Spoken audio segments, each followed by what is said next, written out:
there is a ticket, not a police issued ticket, but a ticket from the organization that I was orientating at in their parking lot.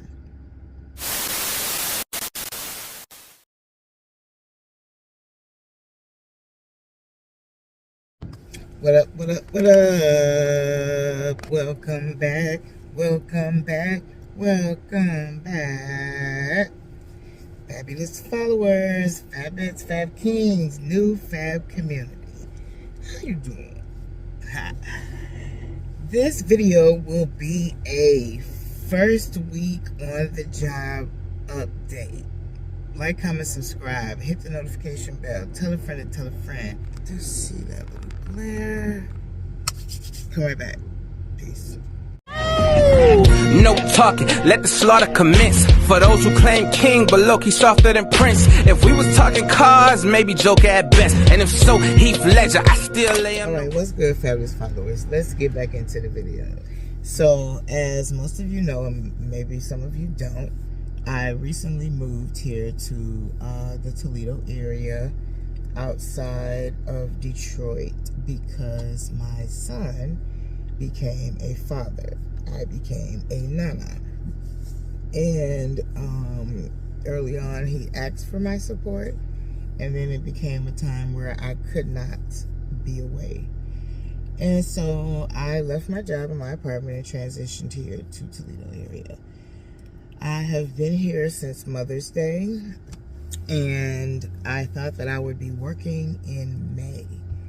That did not happen, and I didn't start working until last Monday, July 29th. I think I was hired in the beginning of July and still didn't start to the end of July. It was between two jobs. There's another video on that. And the job I chose, I just completed my first week.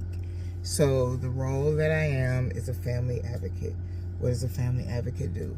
A family advocate meets with families in child care centers and help to get their children enrolled into either early Head Start or Head Start, which is like free education comparable to like preschool where you would pay. And it's usually income guidelines. With that being said, you know the population that you most likely will serve. One moment. Monday was orientation in a city about, I don't remember the mileage. I could tell you it was probably like a 45-minute drive from where I'm at because I'm not in Toledo. Actually, I'm in a suburb outside of Toledo. But it took me about 45 minutes to get there. And we had the orientation. I never felt comfortable. I didn't feel uncomfortable in the room because there was a lady who was working at a hospital gift shop that my grandbaby was in the NICU for those 3 months at. So then there were other people, like everybody basically in the orientation was training for was there for a different position. So there was no true camaraderie, like, yeah, they're your coworkers, but not necessarily your coworkers. Because I probably won't see those people again until August 24th when we have our all staff day, which I heard is just super, super fun. And they said you don't miss it unless you're dead or dying. So the first day, the awkwardness, and then the people, because I guess that would be considered like the corporate offices. The people were, you know, in their work day. They weren't rude, but not really necessarily greeting. A side note is it wasn't until lunchtime that day that I saw the first African American other than myself. So there was a little bit of awkwardness, but it hasn't been the first time. And you guys know or don't know, I love and mesh with all races. I'm very culturally diverse. I've been learning some Spanish from my girlfriend because there is a lady here who I love. She's a housekeeper. And when I first when I first came here 3 months ago, there was a language barrier, but I felt her heart. I felt her kindness. She wanted so hard to be able to help me that she actually went in her phone and pulled up Google Translate, trying to see if she could figure out what I needed. So I started learning little things like In high school, I took French because it was an easy A. In middle school, actually, I took French because it was an easy A. We were in New Orleans. Creole is just chopped up French, ghetto French, and it was an easy A. But I really, really, really, really, really, really, really regret never learning Spanish like that. And I knew a little bit, and I said I was going to brush up some more for my grandbaby, but he came 2 months early. Things happen so fast, and here we are. So, I have learned to say, hola, mami. ¿Cómo estás? Ah, está bien. Bien, you too. Hasta luego. And when she keeps going because she thinks I'm fluent, I say, mami, no español. No habla español. Poquito. I only understand a little bit. And even when I say hola, mami, she gets so excited because we work hard to bring those of other cultures into our English language, right? But how often do we try to meet and greet them at their language, on their base, and truly be culturally diverse?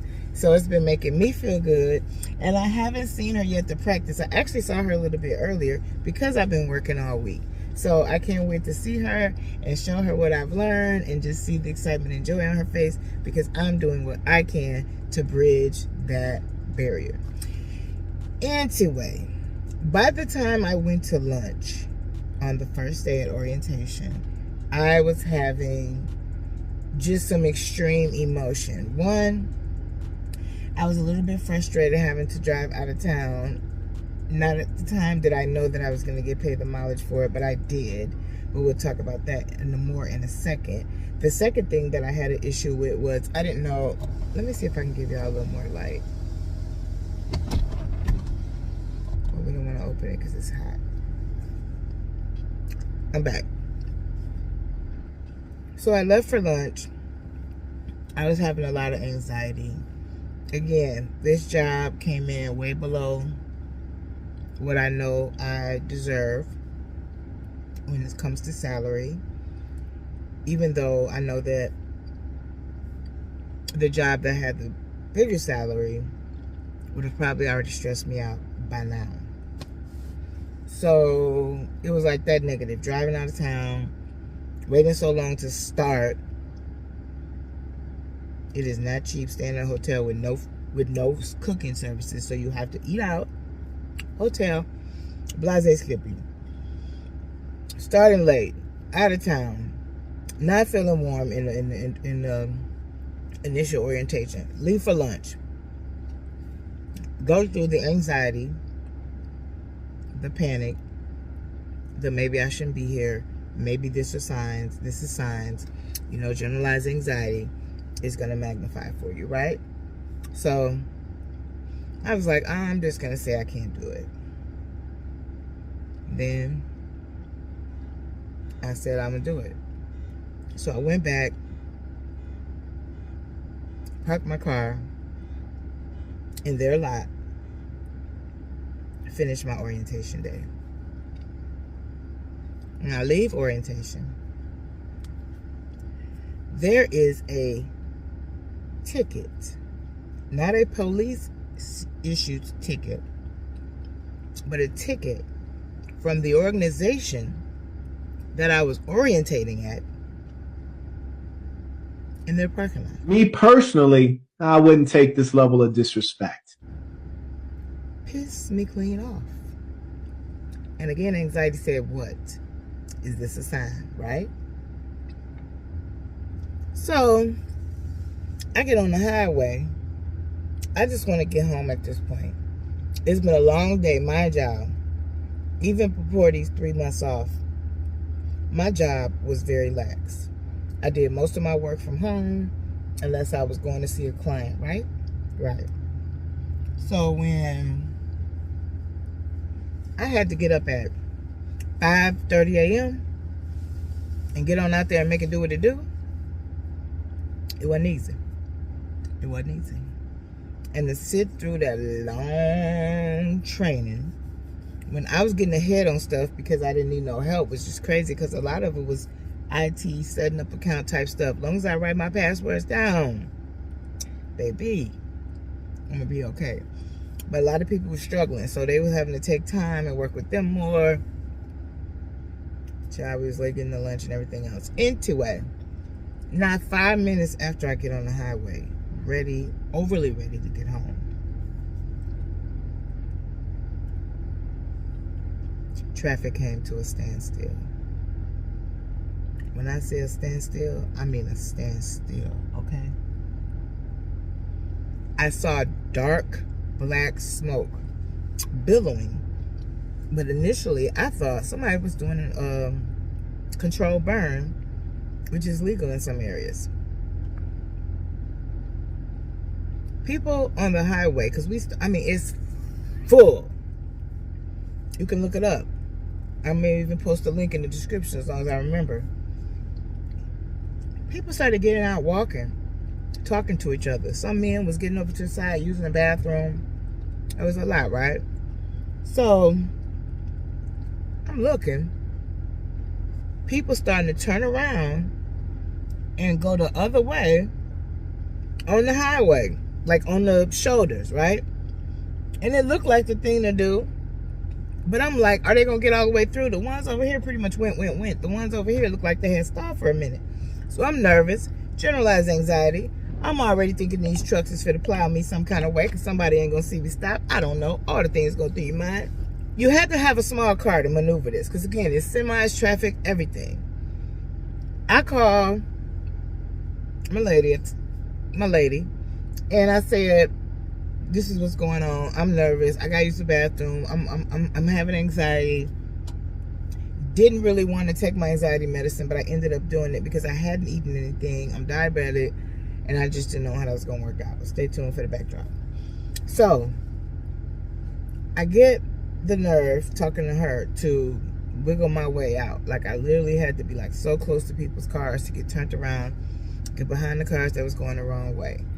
I don't know if it's because I don't know the area or this was the only possible way, but I ended up driving about 35 minutes out away from where the training was to get off to take the streetway, because I put my map for no highways, not to get stuck in that again, because I found out they ultimately shut the highway down from both sides. That's how bad it was. I get back to where I started from about 45 minutes after. Found the bathroom, all that. Then I had to go another hour and a half to get to the room. So in total, 3 hours for what was supposed to be a 45-minute commute. After getting a ticket from your job for parking in their lot. Don't even think that this didn't have me feeling away. Don't even think that I wasn't ready to completely pack up and go. But I agreed to give it another day. When I got home, I had to use the bathroom. When I went to use the bathroom, I dropped my phone in the water. I panicked. I got my phone, got it in a towel, started washing it off, but also trying to drive real fast. Took the case off of it, cleaned it up. It wasn't coming on right away. By this time, I'm getting dizzy and lightheaded. I hit the floor. I put the phone in front of the fan, and I lay in front of the fan because I couldn't get up on the bed.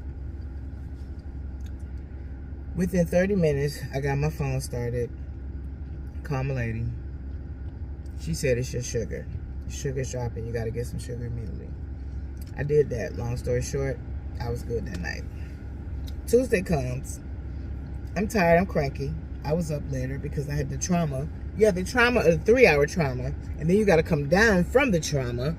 And it was just a lot. So I didn't get the same sleep that I had got the night before. So when I got there to my regular office, I was a little bit cranky. But my supervisor was so welcoming and so kind and so excited and expressed so much excited that it made me feel valued in a time where I may have not felt that way, right? So boom. That's happening. My one coworker that's in the office exactly with me was out that day. A couple of other coworkers were just very warm and inviting. Tuesday ended up being a much better day. Wednesday when I went in, the coworker in my office had come back. She was explaining to my other coworker, her friend coworker, how, you know, she just still felt ill and still felt tired, and she was probably only going to do half a day. And then that coworker was telling her how she had the same symptoms that she had when she had the big C. So I immediately had my antennas up, and I'm fearing because I'm immune compromised. I'm diabetic. I have high blood pressure. I'm overweight. I'm a smoker. I gotta play it safe. There was no Lysol spray, and I didn't know how uncomfortable I wanted to make her feel, but I'm uncomfortable, but it's her space. So that had me nervous and still do. I right away ordered me some emergency, some B12, blah, blah, blah, right? So, and I'm gonna give me some Lysol spray. So day 3 was iffy in the regard that I realized again, I do not like office chatter. I don't. I'm not an office type of person, especially if I don't have my own office. I can't. So anyway, the plan to resolve that is to just bring my earbuds, always be putting my earbuds in, doing my work. Because when my supervisor comes through the door, I see her. I can turn down if she's trying to say something to me. I'm right there. If anybody else needs to talk to me, talk louder. And then I don't have to hear them talking, and they can listen to their music or do whatever they want to do, and that may be the way to resolve that. It's a me problem, it's not a them problem, and so my thing to resolve my problem is going to be going in and just putting my earphones on. Because when I'm in the office, it's mostly about documentation, printing off forms, da-da-da-da-da. Day 3, I went with my supervisor to one of my centers, because I'm getting assigned 3 centers. This center was amazing. It was basically 2 younger black women. The one lady had been doing home daycare, I think they said, for like 10 years. And then she grew to this big, enormous center. And a friend she pulled on, the friend does the Early Head Start collaboration. The lady who is in the other classroom does the Head Start collaboration.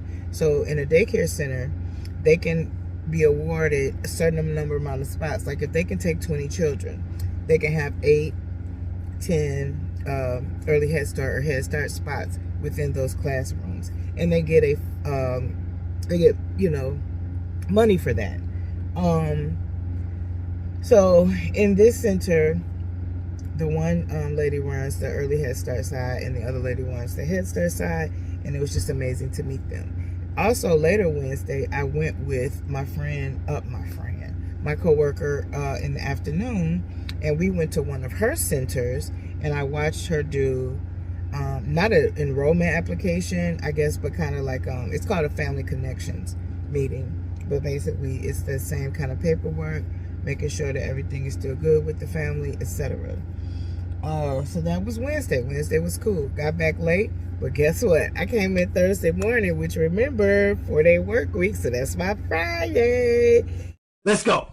And my boss was immediately like, so jovial again, telling me how she had talked to her supervisor, who was also on the call for my interview, and they were just looking at each other. She said when they got out the interview, they just looked at each other, and then they just started going. Like, knowing how excited they are to have me, knowing that they recognize, like, with my master's level degree and experience, I should have never agreed to that level of income. But it's the benefits of the other things is temporary. I have a plan, and God is already, without me knowing, making provision for that other money to come afro. Like within moments, I was granted monetization on YouTube. Within moments, I was hit up by a publisher asking me had I started diving into Parenting Book 2. Actually, that was the day before. And then, what was the third thing? Oh, I got the endorsement offer for my YouTube channel. So it's like God is already showing me that he's going to make different provisions for that extra income. And eventually, I'll be leveraged to a place where, I won't be working for someone else anymore. And starting in the Toledo community could be an amazing thing. Yes, I know Rockford so much more, but Toledo is affordable. and we could get a home, we could purchase buildings. We already been looking at one, I ain't speaking on it. And it's like, you know, so it could definitely be a Midwest foundation. So Thursday came around, my supervisor came to talk to me. We touched in. I had done much more on my own than she thought. She was trying to like get me caught up with what she felt like she needed to help me with, and a lot of it was done. So she was like, well, you know what that means? Because I'm thinking this is the first job I had in over 10 years where I wasn't salary. So I'm thinking with that overtime that I had did Monday and Wednesday, I would just be getting overtime pay. Well, Thursday, honey, our Friday, she said, no, ma'am, you get to leave early. Leave early? She said, yeah, flex time, baby. Oh, okay. Instead of 4:30, I'm off at 2:45. Say less. Wow! Beautiful! Say less. And I loved it. Y'all, I'm not with The Office. That's to be the downfall. And it was the same thing when I did this job, work this job, but as a home visitor. I could go to homes all day long. Like, if they leave me in my sentence, I'll be amazing. But if you force me in that office with that office chatter all the time, I can't do it. And then the bathroom scene and smells and, whew, child. So I said all that to say what? I have been doing applications for Rockford. I got an offer to go further with an adjunct professor position at Rockford University. And then I can't remember the other one. But I'm going to stick it out. You know, I came all this far to be close to my grandbaby. Not sure what the future holds for all of us, any of us. But truthfully, I'm not trying to get further away from him and then be sad and missing him so much like I was already. Missing him, closer to him, it's a different battle. So I'm going to take the good with the bad and be continuing on. Excited for my next week. I'm going to show everybody else why she's so geeked to have me. Be an asset, not a liability. And I'm trying to work on that in all aspects of my life. Do you hear me? First work week update.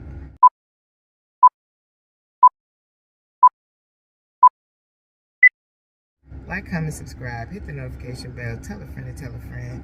Do y'all see we are not almost at 10K? Let me take a moment to say this and try not to cry. I never saw it coming. And if I saw it coming, I never saw it coming this soon. Not only did I not see it coming this soon, I didn't see it happening this fast. I can tell y'all in the beginning of my channel, I paid a content creator to post my channel on their page, on their Instagram. I got zero movement. Maybe into the hundreds of subscribers. I paid another couple of hundred to have some SEO work or whatever done. I got a whole bunch of subscribers from Asian countries, and eventually they unsubscribed, so it was money lost. I paid I don't know how many dollars for professional thumbnails, intro videos. I pay an app that helps me determine what titles, what tags I should use, and I was just pouring, and I wouldn't even get out the hundreds, and then I got to the thousands, and then I started being vulnerable and participating in messiness and belittling my own character, trying to rise with what I was seeing and, you know, experiencing around me in that process when I started going live. And I didn't like it. And even though it created family or culture, so you thought, I knew it didn't feel good down in. And how long do you beat a dead horse? So then I was afraid, well, it's over, no more channel growth. And I was really gonna just scrap the channel. And then one day, I saw a person doing a short with them on the short. So I thought of it like a reaction video. And it's been 4 years I'm on my channel and I still have not perfected how to do a reaction video. The best part is probably on that MacBook, but who's gonna come and teach me? Because I ain't gonna have to do it by myself. And I can watch YouTube and learn a lot of things, but that's not one of those things. I'm not technologically inclined. My son paid a couple $100 for me to take a training. It helped me as far as camera placement, lighting, audio, but baby, editing and carrying on, honey, I don't know. When I tried it, you can look way back to the archive videos. When I tried to do reactions, I looked a mess. The reaction should have been on me trying to react to the reactions. But I see green screens as a reaction. And, you know, I'm in a space where it's like, I can't show my surroundings because I'm not trying to have haters, enemies, no type of, if you see me, you think you know where my grandbaby at, none of that. You know, I'm sort of big on it. My son is major big on it. My later is major big on it. So I'm not able to like show more of myself or do a collab. So I love the green screen because I can minimize me. You can see what I'm focusing on, and I just be reacting. And there's been so much kickback on that, but hey, that alone kicked me into an algorithm. And I used to hear all about the algorithm. Watch the movie. Wasn't it a movie called Algorithm, or the character was Algorithm? And I'm like, how do I get in the algorithm? And I thought, you know, talking about Vanessa, Tasty, whatever, would have been it. But it wasn't. It was a green screen video. And I thought, oh, they just watching green screens, because then here come the subscribers, back to back to back to back.